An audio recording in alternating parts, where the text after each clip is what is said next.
നമുക്ക് തീർച്ചയായും നമ്മുടെ സഹോദരിമാരോടൊപ്പം നിൽക്കണം. അവർ ചെയ്ത പ്രവൃത്തികൾ തീർച്ചയായും ഒരു സമൂഹത്തെ ഉന്നമനത്തിലേക്ക് എത്തിക്കാൻ, അവരെ ഉയർത്തിക്കൊണ്ടുവരാൻ അവർ ചെയ്ത ധീരമായ നടപടിയാണ് ഇന്ന് അവർക്ക് വലിയ ഒരു പ്രതിസന്ധിയായി മാറിയിരിക്കുന്നത്.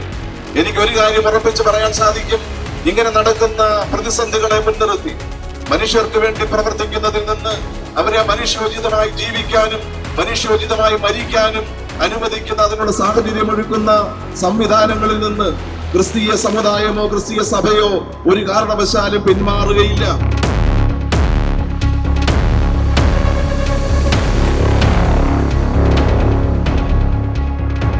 കാണിക്കുന്ന ഇത്തരം തോന്നിവാസങ്ങളെ നമുക്ക് യാതൊരു തരത്തിലും ഉൾക്കൊള്ളാനായിട്ടാകത്തില്ല. ബഹുമാനപ്പെട്ട സിസ്റ്റേഴ്സിനോടുള്ള നമ്മുടെ ആ സ്നേഹം പ്രകടിപ്പിക്കുന്നതിന് വേണ്ടി, അതുപോലെ തന്നെ നീതി നിഷേധം ഇന്ന് കൈയാളിച്ചുകൊണ്ട് ഭാരതം ഭരിച്ചുകൊണ്ടിരിക്കുന്ന സർക്കാരുകളെ ഇത് ശരിയല്ല, നിങ്ങൾ ചെയ്യുന്നത് തെറ്റാണ് എന്ന് ഞങ്ങൾ ഉറക്കെ വിളിച്ചു പറഞ്ഞുകൊണ്ട് നിങ്ങളുടെ മുമ്പിലേക്ക് ഞങ്ങൾ എത്തിയിരിക്കുകയാണ്.